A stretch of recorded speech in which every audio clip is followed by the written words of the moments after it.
Our afternoon session with the forum entitled IR 4.0 Preparing for the Future. Our panels represent 3 points of view, which are practitioner, academics, and industry. Our moderator for this afternoon is Associate Professor Dr. Naz'ri Mahrin, a Senior Lecturer of Razak Faculty of Technology and Informatics from Universiti Teknologi Malaysia, Kuala Lumpur. Please be invited on stage.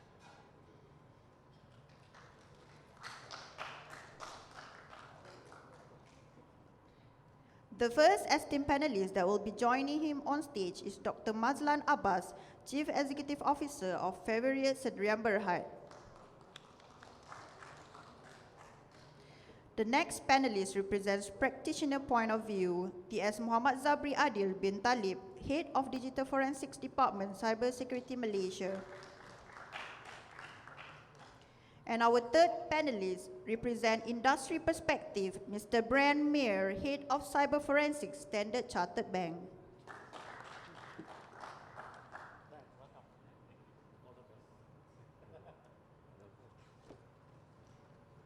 Assalamualaikum and very good afternoon, everyone. How are you today? Again, how are you today? Sure. Lunchtime. I know it's a difficult time. 2 p.m. is always a difficult time. So I hope I can control the session together with the panelists today. Okay. Thank you very much to CyberSecurity Malaysia for inviting me and all of us today to run this forum. As for the background, Malaysia is one of the countries forging ahead with Industry 4.0, IR 4.0. And the objective is to modernize our industrial capability and transform the economy from a low-cost manufacturing country into high-value competing manufacturer. Throughout the years, advanced economies have invested heavily in research and development.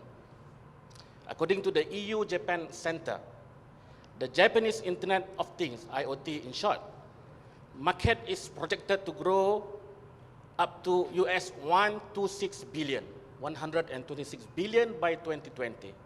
And this is 2.2 times its size in 2015. And according to the Global Innovation Index 2018 by the World Intellectual Property Organization, all countries within the top 15 ranking were high income and advanced economies. If we want to put Malaysia at the top rank, so we have to be the high income country and also advanced in terms of economies. And for the past 10 years, Malaysia's manufacturing sector has contributed more or less 20% to the country's GDP. And to achieve this high income status by 2023, manufacturing remains a core sector of sustainable growth under the 11 Malaysia Plan.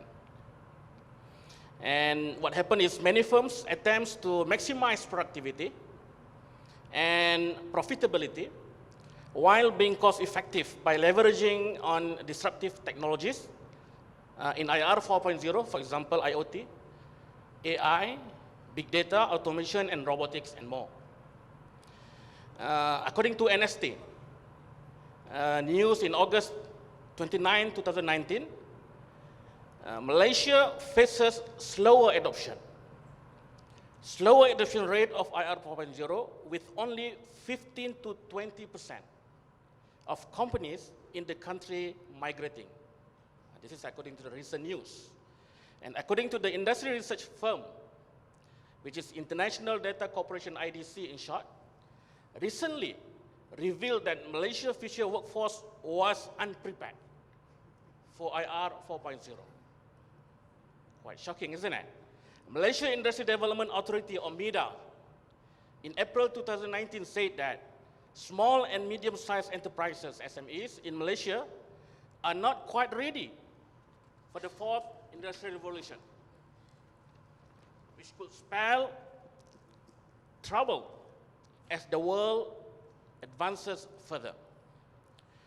Out of 50,000 SMEs, this is what happened. Out of 50,000 SMEs in Malaysia, only 300 have signed up for the evaluation for the selection processes for a complementary readiness assessment by the International Trade and Ministry meaty.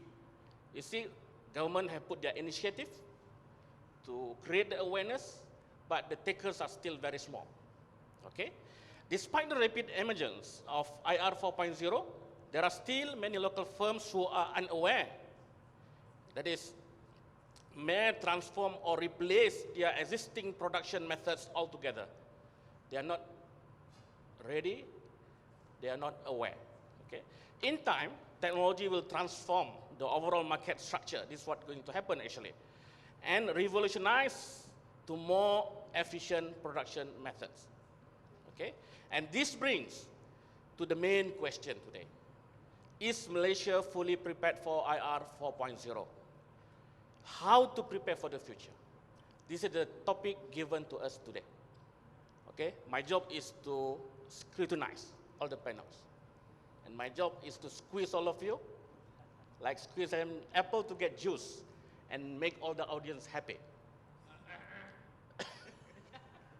Okay, let me introduce you the panels for today. Next on my left is Dr. Mazlan Abbas, Chief Executive Officer of Favoriot, Sendirian Berhad, and he's ranked among top 20 global thought leaders on the Internet of Things in February 2019 and by the Thinkers 360. He is one of the top 50 most impactful smart cities leaders by World CSR Congress 2017. Just a quick or short briefing, a background of our panel. For information, all these panels, their names are Googleable. Please, you have your smartphone, please Google the name and you'll find more interesting facts about our panels today. And next, in the middle is Mr. Muir. He is the head of Cyber Forensics Cyber Defense Center, a Standard Chartered Global Business Service. Okay? And his main job is assisting financial institutions to remain protected from advanced cyber threats. Okay? It's a very challenging task. And he's the president of the Australian chapter of the High Technology Crime Investigation Association. It is a non-profit organization focusing on knowledge sharing related to cybersecurity, I believe. And senior investigative computer analyst back in 2008-2012 in Queensland Police Service. Okay? Yeah, long time ago, but interesting to highlight today. Okay? Again, Googleable. Next is technologist Muhammad Zabri Adil Talib. He's the head, and he also the specialist. Okay, in digital forensic, head for digital forensic department from CyberSecurity Malaysia. And this is a secret. Listen carefully. He's responsible to manage the digital forensic RMK project. So anything about RMK 12, if you're looking for big project, this is the right person. Yeah. Okay, so please, more secrets to be shared. Please come forward. And yeah, I can see more free seats, okay, in the front desk. Please come forward, those who just arrived, okay. And then more than 14 years experience in computer forensic and being a senior computer forensic analyst since 2005. Okay, ladies and gentlemen, please, let's give a warm welcome to the panelists and put your hand together, please. And the topic here, but it's not limited, okay? We try to link our discussion, IR 4.0, with the identification issues, okay, and the payment system and also the crime element. I hope the panels will try to link, okay, to all these key areas that we're supposed to discuss. And yeah, I hope we are not off track, okay? And the format for this forum is simple. 2 rounds of questions from the moderator. And if we have time, we're going to do another round. And if you have time, another round. And the last one is I'll give you a chance to the audience to ask questions. Okay? So the first round, you ready? Ready? Who want to be the first? Okay, Dr. Mazlan first, okay? Doctor, okay. Basic question, okay? Please share with us, what is IR 4.0? Okay? And how IR 4.0 really disrupt our life? And what are the change agents to IR 4.0? Please, Doctor. Okay, thank you very much, Dr. Naz'ri, and thank you for the invitation to this event. I think what you have given earlier just now, a brief about the statistics about IR 4.0 in Malaysia. Shocking, isn't it? At one end, we are talking about moving forward to the new era, and yet the statistics shows us very low. So what's the reason?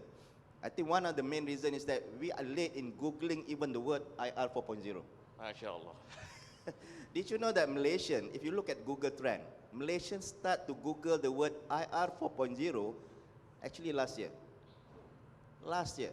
And the word IoT, Malaysia only start to know in the year 2014. IoT have been around since 1999. IR 4.0 have been around since 2014. And why we are late, even the part of Googling the word IR 4.0? I think, first of all, let me make it clear that IR 4.0 and Industry 4.0 are two different things. Industry 4.0, which Malaysia have launched last year, the Industry Forward, is limited to smart manufacturing. It's only one of the vertical. But why limit ourselves in that particular vertical when IR 4.0 go across the whole vertical? You can name it in education, healthcare, agriculture, smart city, everywhere you can name it as a Industrial Revolution 4.0. So the fourth Industrial Revolution 4.0, the 4.0 is actually, I would say, is a bigger scope, and Industry Forward, the framework that we have is only limited to smart manufacturing.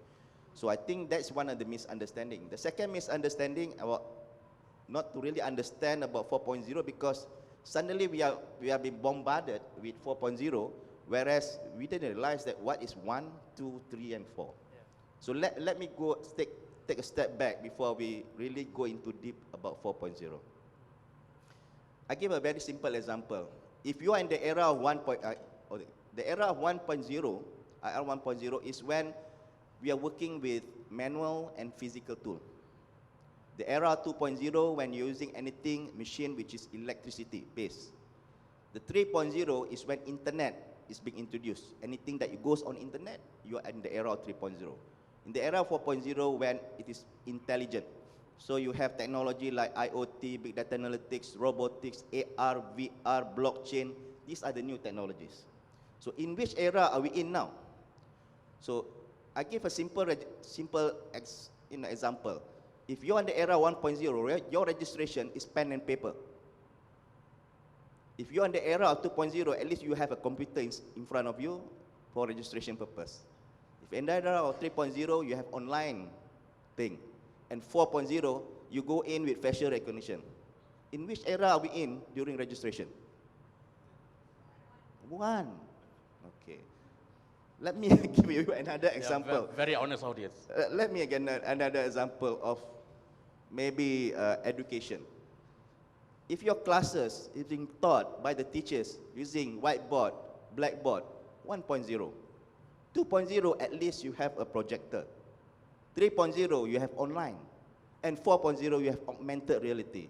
So in which era is our schools are? 0.1. Schools.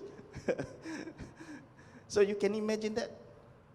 So shopping lah, okay lah, shopping.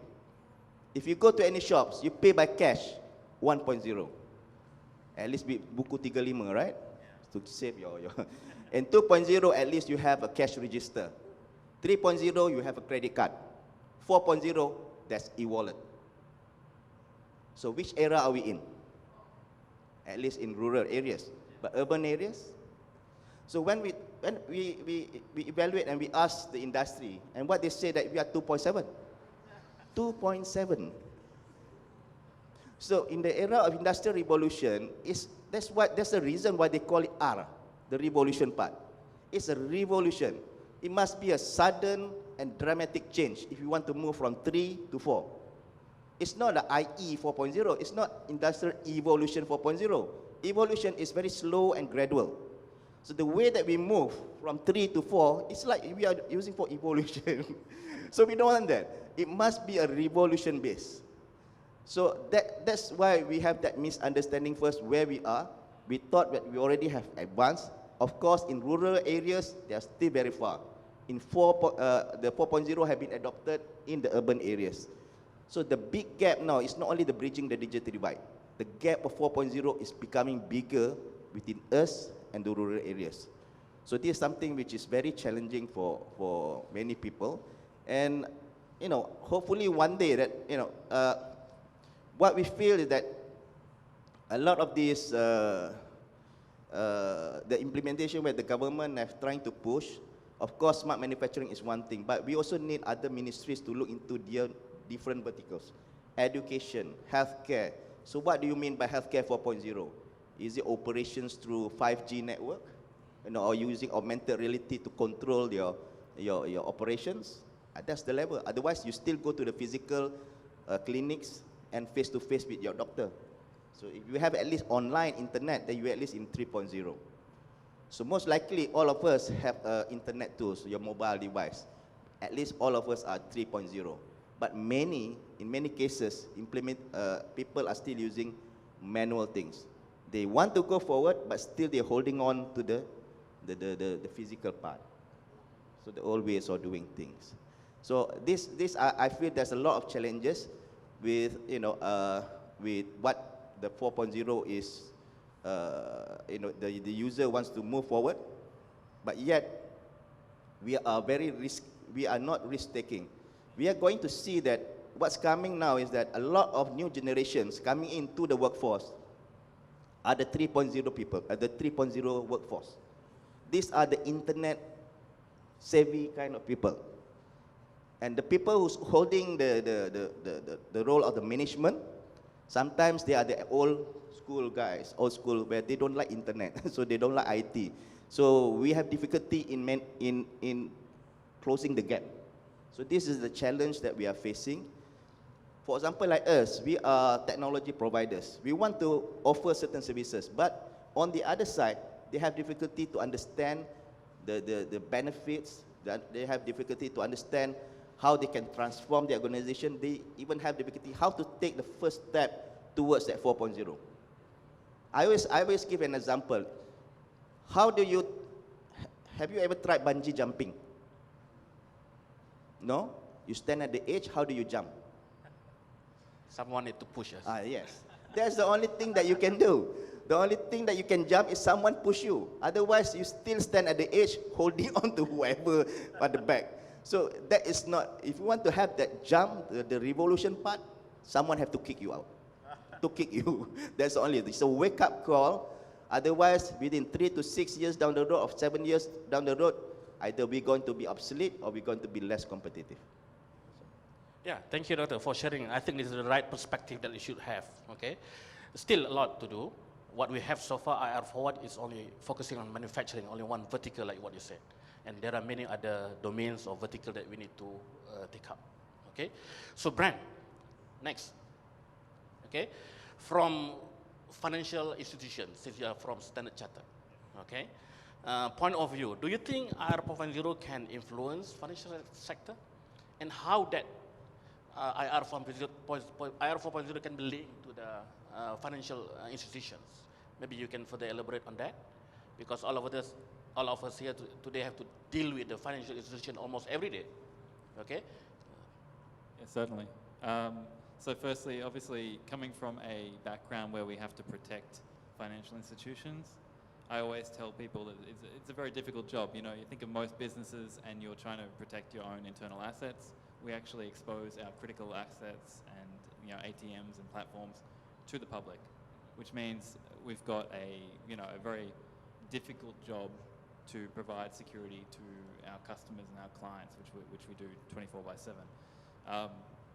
So when we're thinking about the types of attacks that we're seeing that involve IoT and IR 4.0 type techniques, thinking about embedded devices and the like, it's quite often that we see botnets being carried out by embedded devices, and that's it's becoming more prevalent and ongoing types of attacks.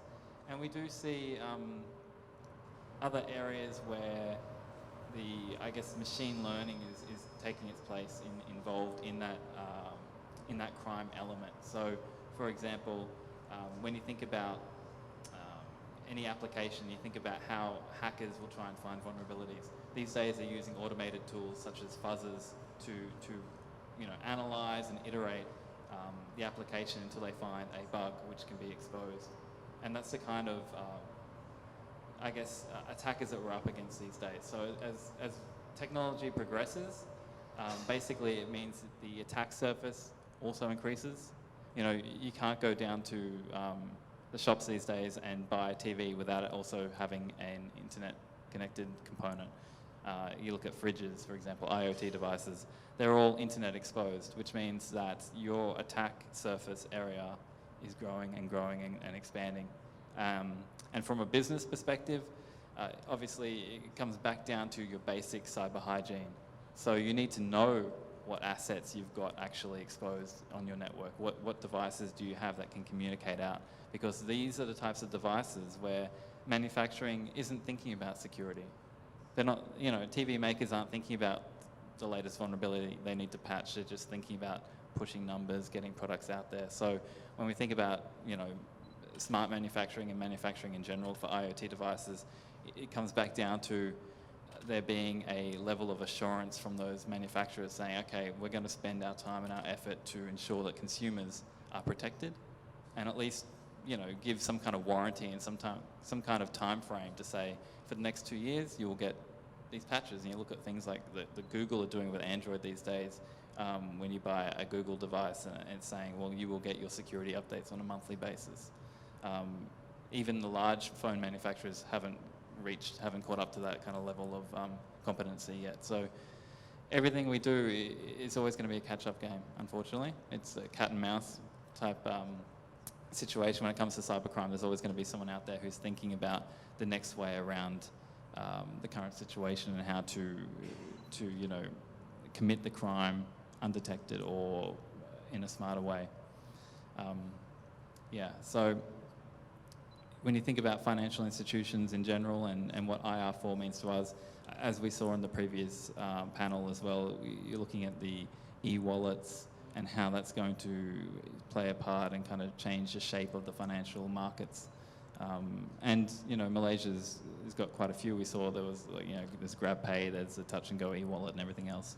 So we are seeing that kind of taking its place in the sector.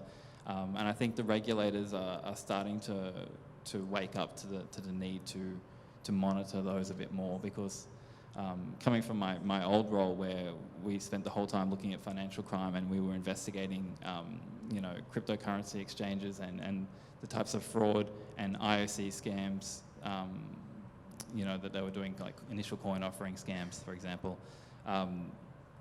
What needs to happen from a regulator market is that they need to take those financial institutions seriously, and they need to say, we need to regulate this as we would a bank. We need to make sure that we've got the protections in place so that the consumers are protected. And I think we heard earlier that, you know, if e-wallet, for example, if touch and go e-wallet was compromised and a hacker got away in it and could clear out the money, the touch and go's bank account would be secure, but what about the consumers? They're putting that trust into these financial institutions. They need to make sure that they've got the protections in place. And I think, to be honest, that's the reason why the banking, you know, you look at the banking sector and it's hundreds of years old, right? It's been around for a very long time, and it's hard to come in as a new player and say, okay, we're going to cut all these corners, because what will happen is they'll cut the corner of security, and that will mean, you know, hacking situations on their endpoints, on their platforms and systems, and we're seeing that now. You know, Standard Chartered is involved in a few virtual only banks, as opposed to just, you know, bricks and mortar retail type situation. And we're seeing that those are the kinds of businesses that are trying to cut the corners to progress into the next step. And they say, well, we'll figure it out later. We'll fix the situation later. But by then it's too late. Yeah. And yeah, the challenging getting tough, isn't it? The challenge, yeah. It is. It's always going to be cat and mouse. Technology change and hackers also become more creative. They Yep. always find new ways, alternative ways to get into the banking system. Definitely. Yeah. So thank you, Mr. Brent, for that sharing. So yeah, maybe we don't realize, isn't it? In our day-to-day life, banking sector is always something like part of our life. Okay, whether it is secure or not, sometimes we don't care, isn't it? Maybe we will share more after this in the second round, Mr. Brent. Okay, next to you, Mr. Zabri. 14 years experience. Yes, Dr. Naz'ri. No one can. And increasing, okay? IoT devices is proliferate and ubiquitous, okay? That situation that we have, okay?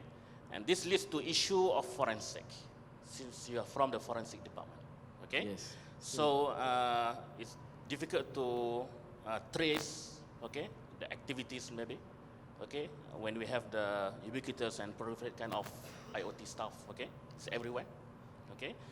And lacking or absence of surveillance and investigation, because it's new things, new technology, okay, maybe still a lot of research need to be done. Yes. And yeah, what is your comment about this? And do IoT device need to have identity so that easy for us to do, to keep track all the whatever security, something like issues related to the IoT devices? Yeah. Maybe you can comment. Okay, thank you, Dr. Naz'ri. Very good question and very difficult question for me to answer. So, in order to answer this question, the first thing that we need to understand the dimension of the problem itself. Okay, so the first one is the issue is that the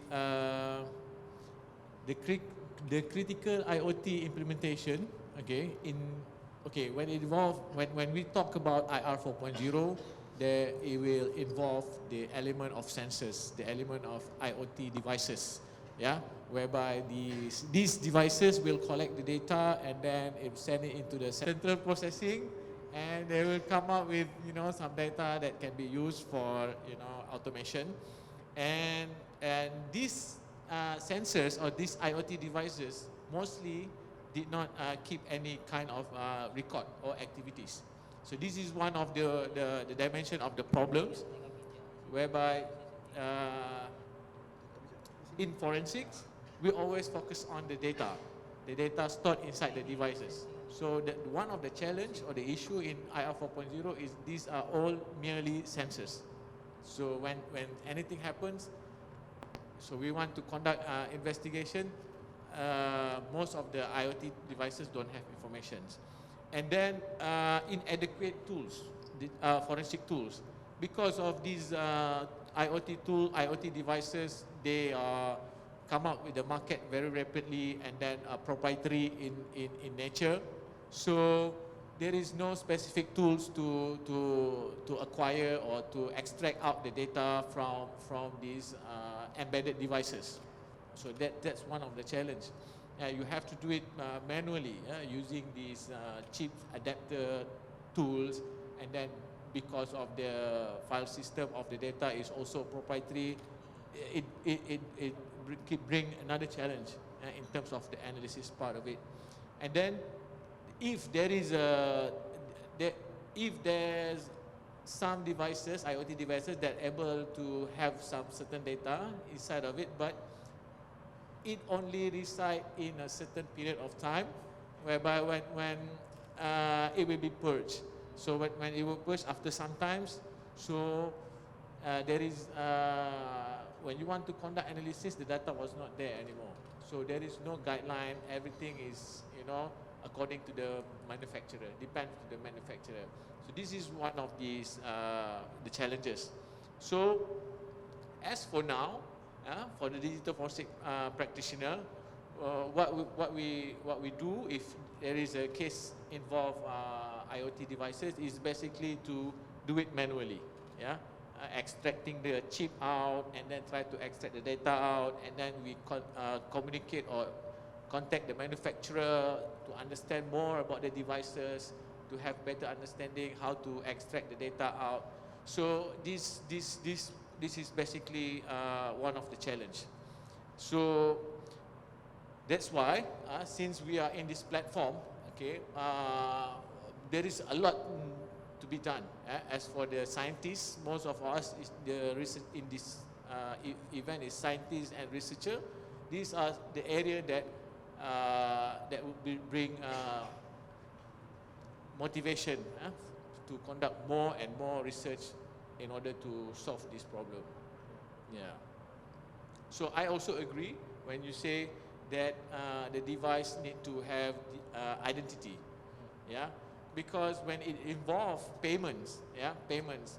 So how do you be sure that that particular payment request is coming from this particular order, coming from this particular devices?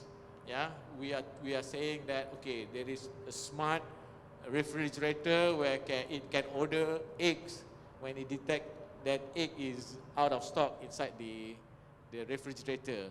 Okay, the laundry machine that we're able to order the detergent automatically when the stock is out of order. So if there is involved some kind of payment, where the money goes, the criminal will follow. Okay, the crime will follow. This is what I heard. They say. So there is a risk there. So of course, if you ask me, my opinion, the IoT devices must have some kind of identification, which it will relate back to the standard of that particular equipment. So if there is no standard, there is no protocol or kind of standard, so it's difficult to come up with this identity for that particular device, which make it more difficult to conduct forensic analysis in order to understand what's really happening if incident happen that involve damage to the people. Yeah, very challenging because everybody talk about IoT nowadays, isn't it? Sensors, okay? And according to the prediction in 2050, there are more than 50 billion. So, and it can be very challenging also to put a specific identity for each of the device or sensor. How to name it, how to make sure, how to give a unique name so that we can differentiate between one sensor to another. Okay, I think this is a technology constraints as well. Okay, and you said just now there is no standard that going to control the naming convention for the. We have IPv6, but I'm not sure how far it's already implemented. Okay, so is it IPv6 can solve that problem to create a unique identity for each sensor? Okay, so then I think Dr. Mazlan, since your focus very much on the IoT, maybe you can continue share with us more about a bit technical maybe on how basically the current technology can address that problems, okay? Especially like what you said also forensic, okay? You need to have data, but we have no space to store data, okay, in the sensor. And then you have the retention period very, very short. You can store the data for longer period of time. So I think this is a very clear technology constraint that we are facing. Okay, maybe you have your view, Dr. Mazlan, please. Okay, if I like the word IoT because my company is IoT business lah kan. I don't know why when we talk about IR 4.0, you can never run away from the word IoT. Why?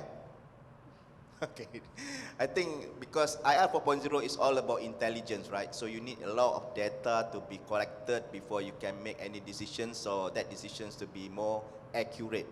And this data should come from a certain source. So there can be a structured data, can be unstructured data. So the structured data may be from the IT database and all that is okay, but the unstructured one is the one that comes from all the sensors.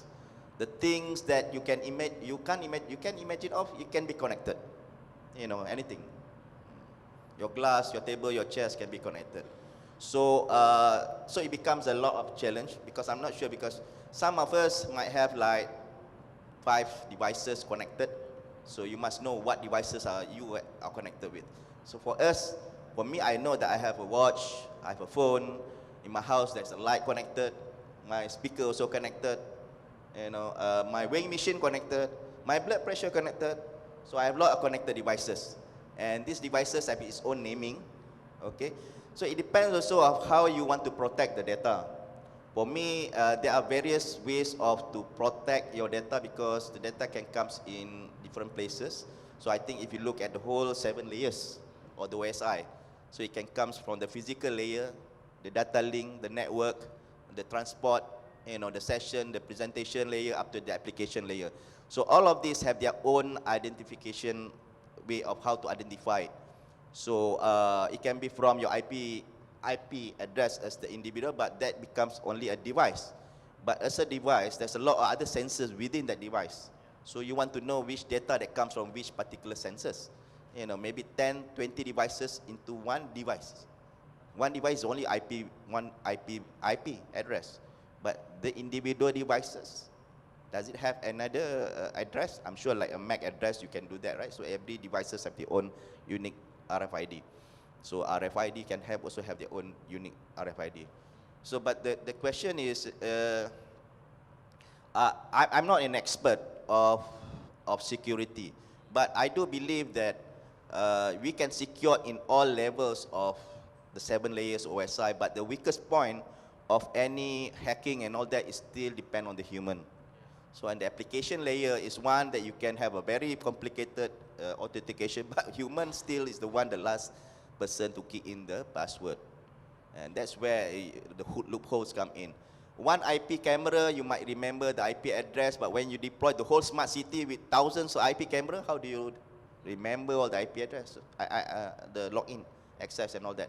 So you must have find ways. You don't want to release all this, the password and all that.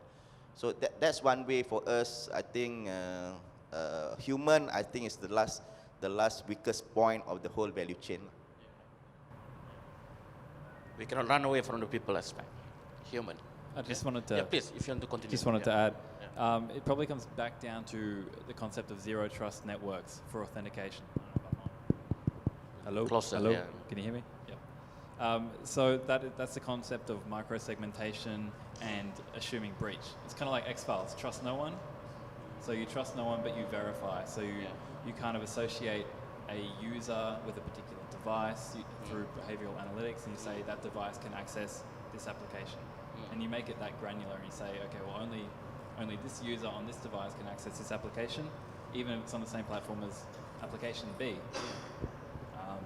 It's not working.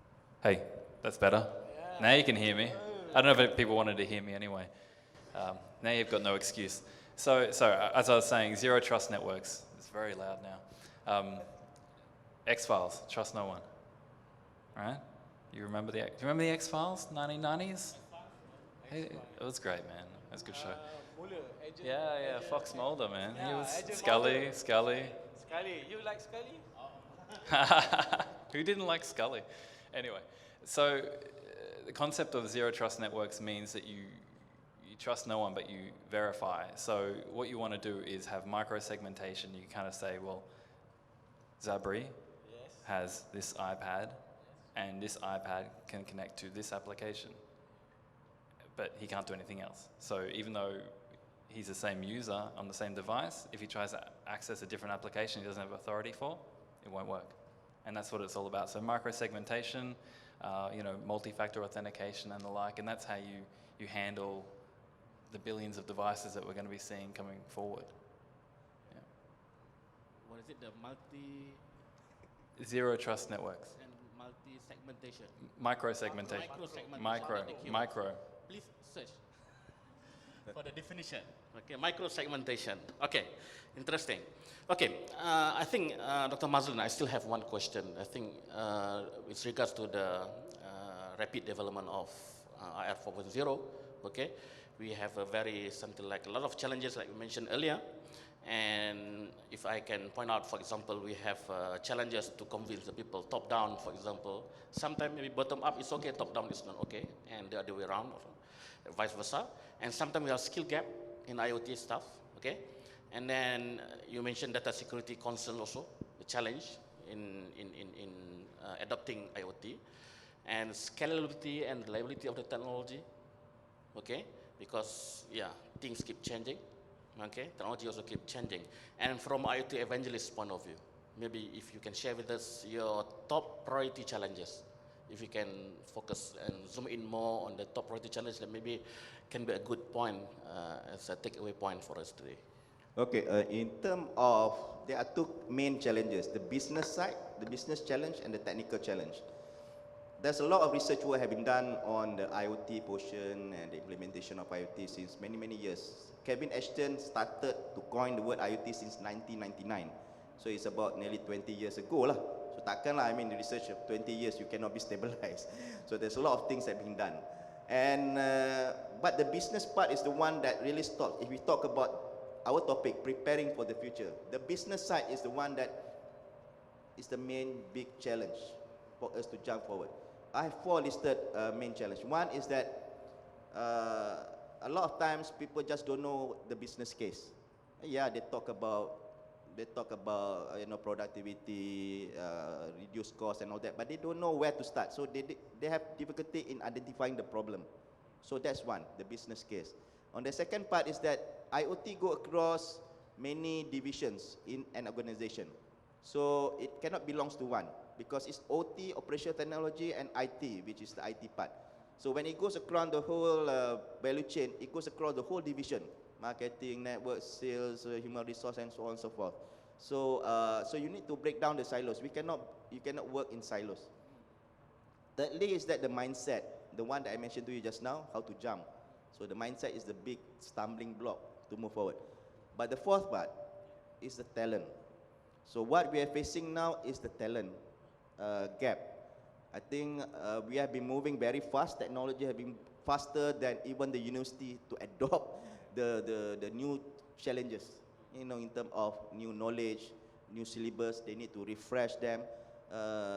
When we started off our IoT, since I think 5 years back, I believe we are the first company who have the name IoT. And if you look at LinkedIn, there's no job there is IoT engineer. Tak ada. Now, if you look at the LinkedIn, there's a lot of IoT engineers, IoT architects, so on and so forth. It's only now. So that's why I say that. But then in the university, we found out there's a lot of gaps where the contents are not tailored to the industry IoT what needs. We prepared a platform that can build vertical applications. But then we found out outside there's no talents that can build an IoT solutions using the platform. Then we found out the students are yet to come out, belum lagi. So now they have refreshed the contents, but we have to wait 3 years down the road lah. So when 3 years down the road, our 2.7 nak naik 2.8 tu macam CGPA lah. Right? So it take a little bit longer time lah. So that's our big challenge, I would say. So the business side and the talent side. Technology side, they are moving faster than us. You name it. When we talk about autonomous car, it disrupts the whole business, right? At one time, kita kata, you know, when Uber came in, oh, everyone can become a taxi driver. When the taxi become driverless, no one can become a taxi driver. So how to handle an autonomous car punya regulation? Woman, you try to stop autonomous taxi. Bila datang depan, no driver. Do you want to take it? Oh, tak kan? So tak boleh adopt in Malaysia. So what happened when the taxi fly? Macam mana regulatory want to handle that? You tell me. When the taxi fly, is it license? What? Ground transport or pilot? I don't know. So aviation kan? Because when you fly, you must see the drone, the taxi. You cannot, the taxi cannot fly anywhere. And the technology pun belum mature juga. 30 minutes, the battery of the taxi lasts 30 minutes. So you can take to your destination must be less than 30 minutes. Okay, when you fly with that taxi. So regulatory have to catch up too. So it's not about technology sometimes, but also about adoption of people, how to embrace it, and also about about the regulatory part lah. All right, thanks. Thank you, Dr. Mazlan. So, continue to that, okay. And when you talk about the adoption, of course, we need to have awareness first, okay. Awareness about IR 4.0. And according to the Network Readiness Index by the World Economic Forum, Malaysia ranked 31st out of 139 countries, okay, in exploiting the opportunities offered by ICT. So we are not number 1. We are number 31st. We should, if you really want to follow like what Dr. Mazlan mentioned, the technology move faster than our people. Okay, sometimes our readiness come very, very slow. The technology move very fast. Okay, and maybe you can share with us. Maybe you know somewhere. Maybe based on your experience. Okay, do we have a proper standard, or guideline, or technology that really can drive and expedite our process towards IR 4.0 adoption? Yeah. I'm not aware of any in Malaysia, no. Zabri? No, You know. I don't think so. There is any. Yeah, same like Brent. I don't think we have any kind of standards specific for IR 4.0 because, like Dr. Mazlan said, everybody is catching up in Malaysia. I would say in Malaysia, even the lecturers are having difficulties because they don't have the experience. So how they want to teach? Yeah. If they brought in the new technology, so how do they implement to the factory? So how do they hire people to operate the factory? That's not the. So I believe that it's not ready yet in Malaysia as for the standard or regulation. Yeah. I think a lot of those kind of standards should be global, to be honest. Yeah. There's no point forging forward in a particular country and saying this is going to be the way it should be if all the other countries that are manufacturing IoT devices or other sensors and other devices aren't adhering to it. You got to come together as a consortium and say this is the best way forward. Yeah. Dr. Mazlan, do you know any standards? Maybe? Standards, no, but I'm sure you know that in the government, MITI have already launched the industry forward. Yes. So it's a framework, but it's not stated there is the standards. But there's one organization which is under MTFSB, which is under MCMC. There's a working group called IoT Working Group. But they didn't form a standards, like it's only a guidelines of how to deploy IoT with certain guidelines, like using the same standards. So, so we feel that that is one of the things that that the government is doing. Last time we do have in 2015 we launched a national IoT strategic blueprint, but it also didn't spell out the standards. It's just spell out the activities need to be done. I'm worried. The reason why I'm worried because I have experience bringing in one device, an IoT device, it's a wearable device to Malaysia, have to go through a standard SIRIM process approval lah, certification. It took us many months to get that thing approved lah. So you just imagine how many thousands, how many billions of devices? 50 billion. 50 billion devices datang Malaysia. That's only one device. If you go for the certification process, how long will it take for 50 billion devices? I don't know. I gave you 1,000 devices lah, because different devices type, right? So how do we manage that? So that's a big challenge. If you want to prepare for the future, that's what we need. A faster lane of how to standardize of bringing in different devices to Malaysia lah. Yeah. Okay. It's very critical. I think this is cybersecurity maybe can take action, okay, to really address this so that we can move forward and IR forward, isn't it? We really push us to move forward. Okay, Mr. Zabri, I come back to you. As you know, the IR 4.0. Yes. This is a new trend, okay, that we would like to embrace, okay. And at the same time, we have the cybersecurity challenge, and based on your experience, okay, what do you think going to be the cybersecurity trends when we are in the IR 4.0 era?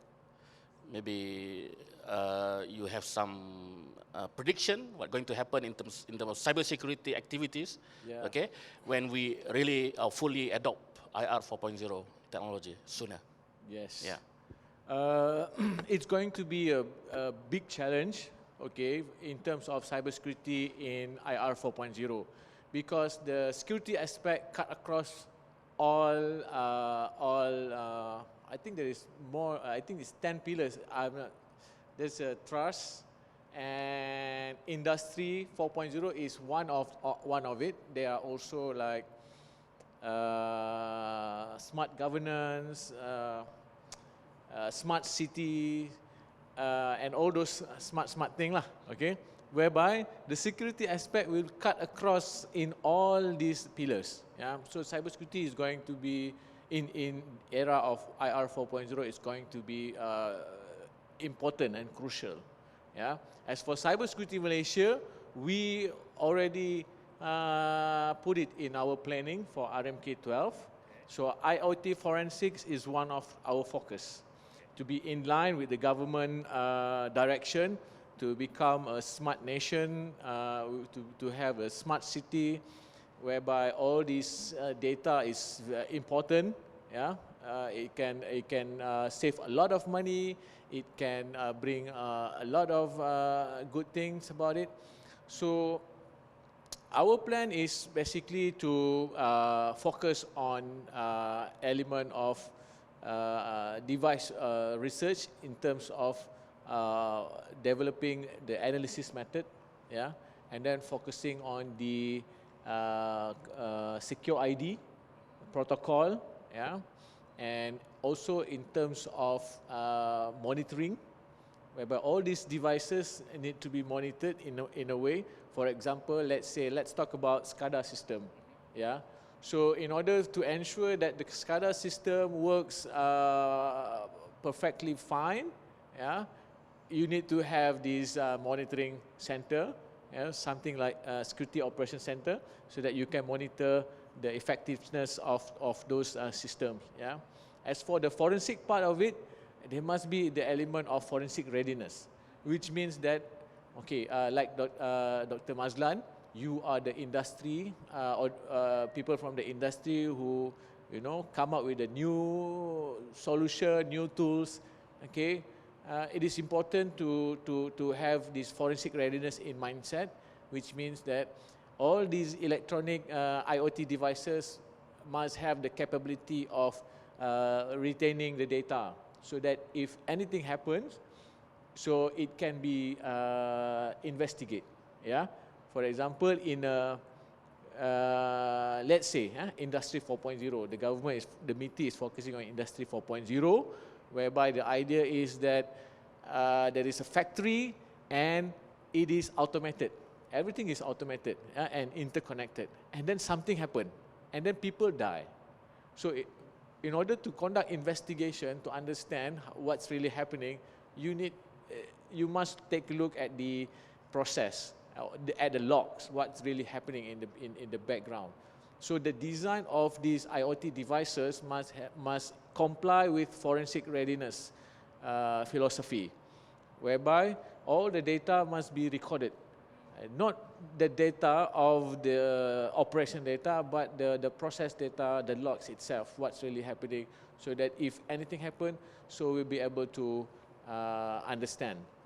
So it's since in Malaysia it's still new, it's still at infant phase. Like Dr. Mazlan said, yeah, I remembered MITI come out with this framework, Industry Forward. I read it, yeah, it's quite good. Yeah.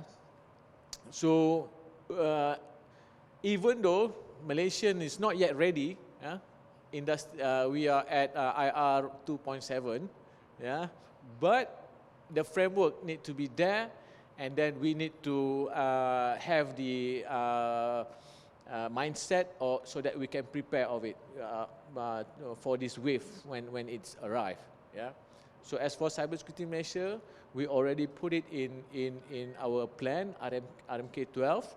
So we are looking forward to work together with the industry and also with the academician, researcher, scientists to collaborate to focus in this area. If you don't mind, how big is the budget for that? A few millions. We put it a few millions initiative. If that's not enough, we can, look for grants. Okay. But this is focusing on digital forensic itself. Okay. The big cake for Dr. Mazlan, maybe. Okay, we can team up with CyberSecurity Malaysia. Why not? Okay. Yeah. So, Brent, you want to continue anything? Yeah, just wanted to say, look, the way we've got the IoT devices currently, you can go to any shop, buy an IoT device, plug it into your network, do an Nmap scan, you'll see all the different ports that are open. You do some Wireshark, you can see how many vulnerabilities that are currently out there. We've got a long way to go, that's what I was going to say. We've really got to be forcing the hand of manufacturers, making sure that if they don't adhere to the policies and the procedures and security standards, then they get a slap on the wrist. Yeah. Because at the moment, we're not doing anything. Yeah. Yeah. But yeah, the challenge is the devices are already in the market, isn't it? Something beyond our control. Yep, exactly. You can't retrospectively do that. That's Yeah. that's the unfortunate Yeah. part. Maybe they need to come up with the next version, 2.0. Favoriot 2.0. Favorite 2.0. Okay, then from your explanation just now, I think yeah, we need to be adaptive. The digital forensics, okay, need to be adaptive with the situation, the changes that happen outside there, okay, so that we are always ready with any something like circumstances, any kind of attacks, new attacks, okay. Brent, I remember there is one specific Trojan, I can't remember exactly the name, that always attack financial institution.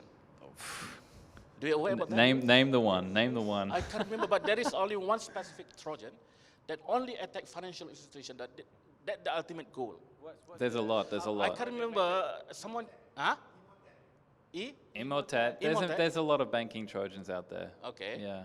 Okay. So maybe you can share. Okay, the trend. The trends. The trends on the kind of attack Yep. to the financial institution. Yeah. Maybe yeah. Maybe also good for us to know so that we can maybe Yep. aware about that. And if you can share the source of attack. Source. You mean Yeah, it's attribution? from what something like devices normally that the attackers okay. use or exploit. Okay. Yep. So, I mean, if we're thinking about IoT devices specifically, you'll see a lot of embedded routers. There was the VPN filter malware that was targeting Eastern Europe last year and the like. That was more cyber espionage as opposed to targeting financial institutions, but it's the same kind of methodology there. So find an unpatched vulnerability. Commodity routers are a prime target. They're internet facing. They never get patched. Even if a patch is available, how many end users, how many parents? I can't imagine my parents ever going out there and going, "Oh, I wonder if there's a new firmware router." No, it doesn't happen. So they're always going to be a big target. If we're thinking about banking Trojans, Emotet is one. One that targeted this part of Asia very recently was a silence Trojan.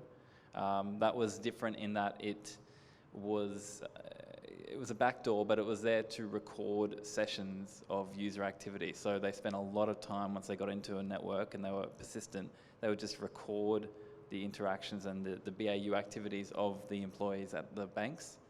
And then they would use all the key logged data and the same kind of behavior to then commit fraud under the guise of being an employee. And that was very hard to detect because it was such a long campaign, and that was basically the big MO for that modus operandi for that silence Trojan was gain persistence and then just stay within the network for a very long period of time, fly under the radar. So it really depends on the campaign actors. Some of them, obviously, Lazarus, which is meant to be North Korea, but some of them are nation state backed.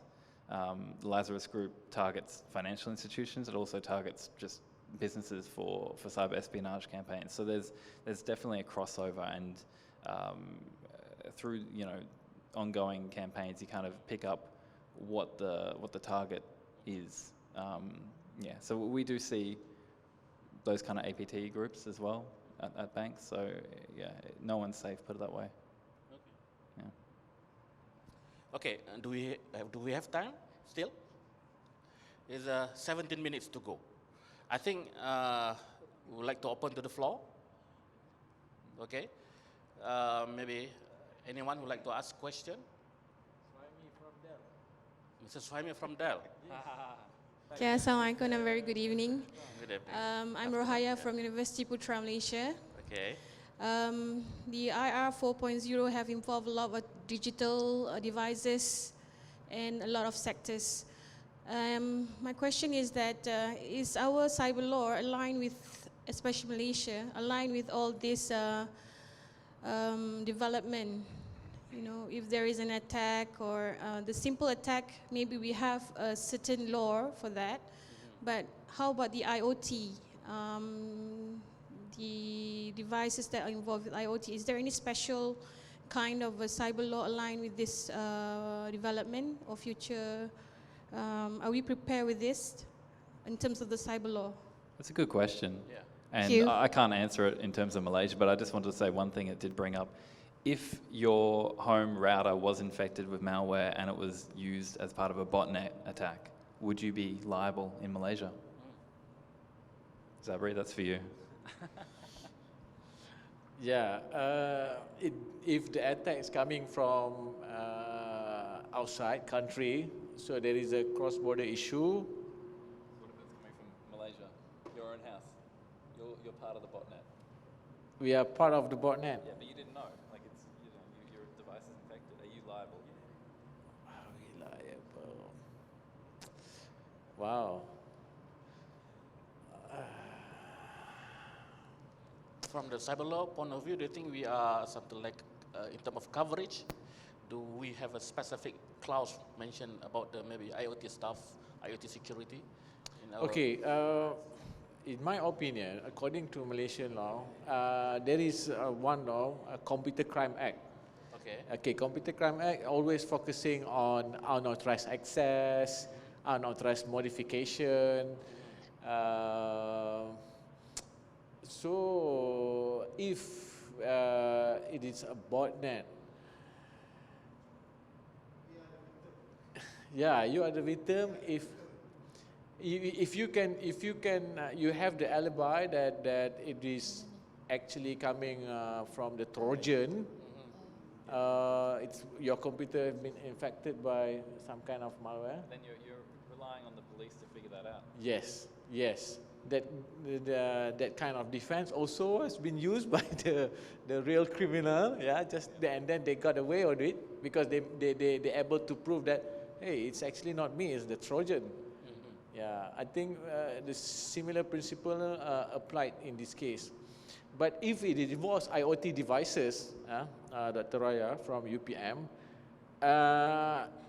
if you ask me, the cyber law is sufficient. It is just that another device. It's how you extract the data from the device and then analyze it, and then it become one of the fact in your case investigation fact, and then you want to prosecute someone based on that fact. So in terms of cyber law, I believe that everything is sufficient. It is just the challenge is basically the device itself. Yeah. Okay, there is no tools to, the lack of tools to forensically examine it. The tool itself, the design was not hold any kind of data. Yeah. So that's the challenge. That's the problem that we need to solve together. Yeah. And also, as for the businessman like Dr. Mazlan, when he develops this a solution or a device, he must have this thinking, security thinking in mind, or forensic readiness in mind. So if you design like this, if it been hacked, so it can be traced. Yeah? But it will relate back to the issue of the password. For example, Mirai botnet, whereby it exploit the standard password, is it? Manufacturer password. Yeah, to hack it and it become a bot to attack. So that's another issue. Awareness need to be done, whereby if you buy an equipment, you need to change the password instead of the standard password, and that kind of thing. Maybe you want to add, Doctor? Or No, I just one comment because you request the industry or the people like us to keep track, enough information for you to do some forensic, right? Yes. But IoT devices is sometimes it's very small, and power is something is a limitation, storage wise and all that.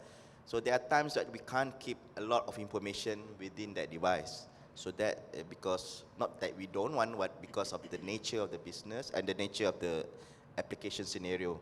So that's something that we need to think of, unless maybe a certain breakthrough technology, then we can have a better way of retention of the data.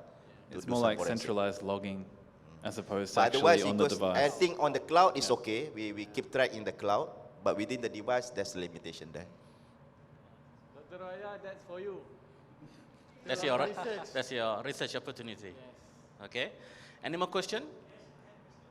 Please. Okay. So what do you guys point your views on that? It's going to expose us. IR 4.0. The IR 4.0 IoT going to expose is us. causing a and lot threat. of complicated attacks on the cybersecurity. So Become what do you guys Big threat to us. point of view? Don't blame IoT lah. No, not because of in IoT. IR It's 4.0, there are so 4.0. many other technologies. Yes, yes. As you know, that there's a lot of technologies within IR 4.0, and one of them is actually artificial intelligence. But these are the technology for me is posing a lot of threat, because you know when Jack Ma designed dia punya Alibaba, they have to include AI to detect people who wants to do funny things, transaction, and they want to hack. So they use AI to identify where's the break-in and all that, the security weakness. But these people who hack into Alibaba's server also use AI. So they are fighting against each other. So which one is much better? So these are things which is a big challenge for in the IR 4.0 because of the new technologies, like you mentioned, betul. These are the new era that comes in.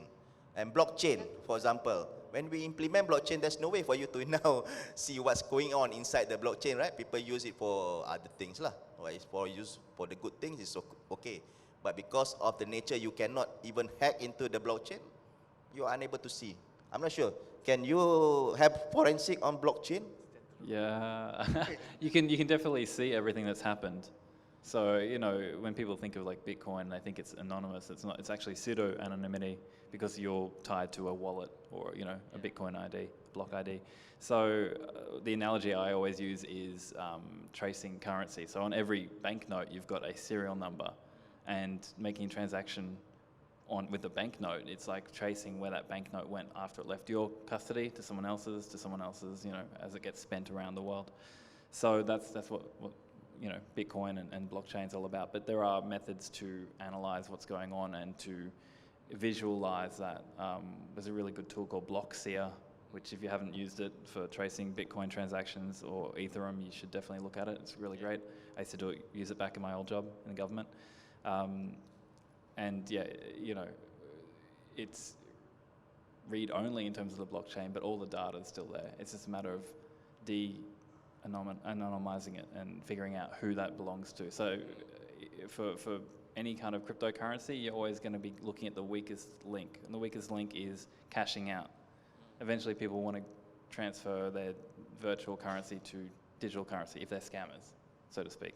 So it's a matter of going to the exchanges or tracing the transactions until they get to an exchange, and then going to an exchange and saying, okay, give me all the details you've got, all the logs you've got related to your customer that we're interested in. So it could be KYC, there could be some, iCard data, IC data, or it could be, they could have used fraudulent ones, but you'd have some IP addresses, or you'd have other correlating information, bank account numbers, email addresses, and you just kind of build up your evidence that way. Yeah. Mr. Zabri, you want to respond to that question just now? Yeah, I think it's a good problem. Yeah, it's a problem. Yeah, we are not ready, but it's a good problem. So somehow we have to deal with it. Yeah, this is life. What to do? Yeah, life must go on. Yeah, life must goes on. Yeah, the business people need to make business. The banking people need to do the banking stuff, and then the police or the law enforcement need to catch. So as for now, it's favor to the cyber criminal, so they can exploit it. I watched whereby this hacker exploit the air conditioner, and then managed to using the default password, and then managed to get access to the internal network and steal those data and then leak it out. Yeah, this kind of the challenge. This kind of challenge. So the time will tell. All here are all researchers, and now we need to work together. Yeah, that's all I can say. Yeah. I think we need to push it back onto the developers. It's, you know, security development operations, when they're developing new platforms, new tools, they need to adhere to security controls. is everybody's responsibility, Yeah. isn't it? Everyone's So, responsibility. yeah, definitely. Okay, no excuse. I can take one last question. Please.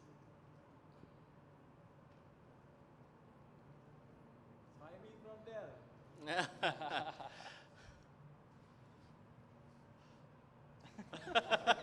On the spot. Okay, I think I agree with you guys, meaning that, you know, if you want to come up with new technologies or new IoT devices, you need to think from the ground, security in mind, rather than, you know, just create things and then security is number two. So that one will have more impact in future. So better to have it, you know, create the product with security in mind, and then everything, you know, will go smooth with the forensics investigations, you know, catching up the bad guys will be easy on us, right? So that's only my opinion on that. Yeah. For that, it's a wrap. Yeah. Okay, we need to have a good ecosystem. We're going to determine what kind of ecosystem that we need to establish. Okay, when it comes to IoT and so on. Okay, so ecosystem, I think, is our responsibility also to contribute. What kind of ecosystem they're going to have? Okay, so we cannot pointing fingers. Okay, blaming each other when it comes to this. Okay, as I said, the bottom line is security is everybody's responsibility. Okay, and I think the times is there. Time's up. Okay, and how is it? Do you want to have one more round? 1 minute conclusion maybe from all the panels? Okay. You like to do that? 1 minute. 1 minute only. Strictly 1 minute. Yeah, 3 minutes left, so just nice. 1 minute. Anyway, don't blame IoT. Anyway, because one of the weakness kadang-kadang is not the IoT devices, it's the IT infrastructure. Yeah. When people come in through a gateway or whatever router, and so on and so forth, it can access to the whole rest. But another things that I would like to say is that people like us in the outside want to disrupt the business, want to make new businesses, but please, the regulatory don't have cyber law that can stifle the innovation process too. Yeah. So there are things need to be balanced. Some for the citizens, but then we also want to disrupt new business. We want to create new jobs. Yeah. Okay. Okay. Yeah, I would agree with that, except for the fact that security should still be front of mind for anything that gets, you know, created or any kind of disruption to the industry. And I think I mentioned it earlier with the banking finance sector with these e-wallets and the like, and they're trying to replace banks, and I understand that completely, but not if it's at the cost of security to the end user, because at the end of the day, it's our money. 1 minute. Yes. Okay. The topic that we discussed this afternoon is it's a big topic. Yeah. So it's a big problem. Yeah. So how do you solve big problem? So how do you eat an elephant? Yeah. That's the analogy. So we need to break it down into a smaller problem. Yeah. Smaller pieces, and then we try to solve it one by one. Yeah. So let us work together, yeah, together, the industry people, the academic people, and then the regulators, the law enforcement, we need to work together. So these are the clear problem or clear challenge for all of us, yeah. So as for CyberSecurity Malaysia, we are, Dr. Aswami back there, okay, he will accept any kind of proposal to solve this problem with open arms. Yeah, we can work out in our new buildings in Cyberjaya, and that's my 1 minute. Yeah, thank you, lovely. Thank you very much. Okay, ladies and gentlemen, I believe we have learned a lot. Okay, into this session from the panelists. I think this is my personal view. Okay, because I'm not a panel. In the end, it all comes down to people and values. We who decide. We talk about technology. We have to make sure we control the technology, but not technology who are going to control us. Okay? Like you're playing with smartphone. Okay? We need to control our smartphone. Not let the smartphone control our time or control our life. Okay? Okay? We need to shape a future that works for all of us by putting people first. I think if you talk about ecosystem, standard, whatever guideline, okay, people first. No harm to the people, okay? And empowering them. People need to be empowered from time to time, okay? And food for thought, according to the World Economic Forum, an estimated 65% of kids enrolling in primary education today will end up working in jobs that haven't been created yet. So we talk about IR 4.0, okay? So we don't know what kind of job, what you can offer in the future. And our kids, the future generation, they don't know yet. We as a parents, maybe, we need to do something. This is a food for thought. I'm not going to go back to the panels to respond to that. Okay? So thank you very much. Thank you very much to all panels. Thanks to the organizer, CyberSecurity Malaysia. And let's give a big round of applause, okay, to everybody who participated in this session. Thank you. Thank you very much.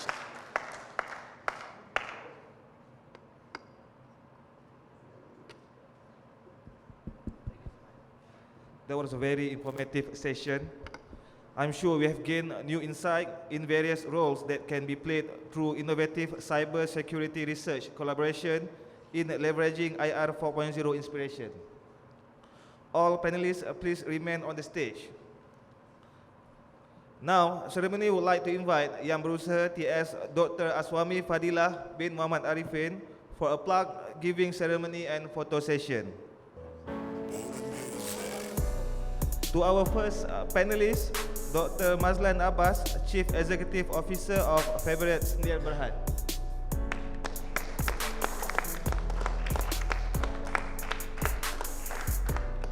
Thank you, Dr. Mazlan Abbas. Please remain seated on the stage.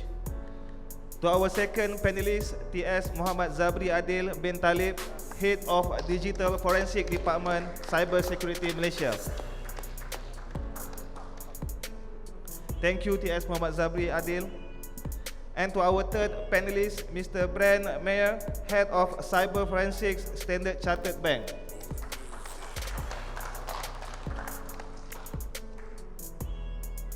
And not to forget to our moderator, Associate Professor Dr. Naz'ri Mahrin.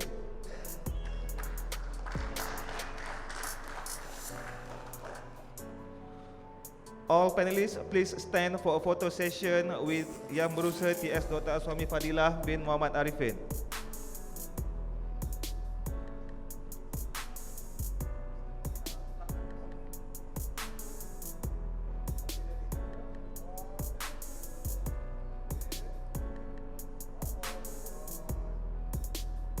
The ceremony invites Yang Berusaha TS Muhammad